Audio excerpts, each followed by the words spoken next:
Со неформална кампања, владата, невладините организации и партиите во Грција, во регионите каде живее македонско малцинство, периодов со најразлични притисоци атакуваат на македонизмот. На трибина во Лерин, во организација на невладината Преспа, Институтот за балкански студии од Солун, се дебатирало за јазикот кој освен грчкиот се говори во северните области на Грција, а грчката влада и натаму одбива да му даде име. На трибината на која присуствувале и пратеници, Георгиос Лјанис од опозицијскиот пасок изјавил дека тие признаваат постоење на македонски јазик во тие области, но како идиом на грчкиот, зашто говорот според него сосема се разликувал од македонскиот јазик во Фиром. На трибината, иако не поканети, се појавиле и представници на Виножито.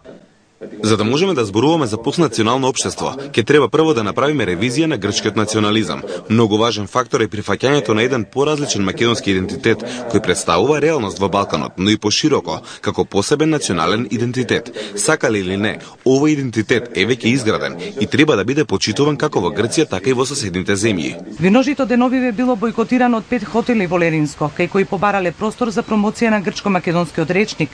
Дел од грчките пратеници надлежни за тој регион прво прифатиле, па по закани од тајната полиција, според Виножито, го откажале учеството.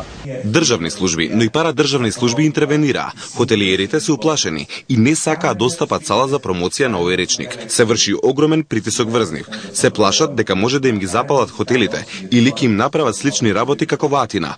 Други притисоци биле во насока и на закани со бркање од работа и сменување на пониски работни места, велат од партијата на македонците.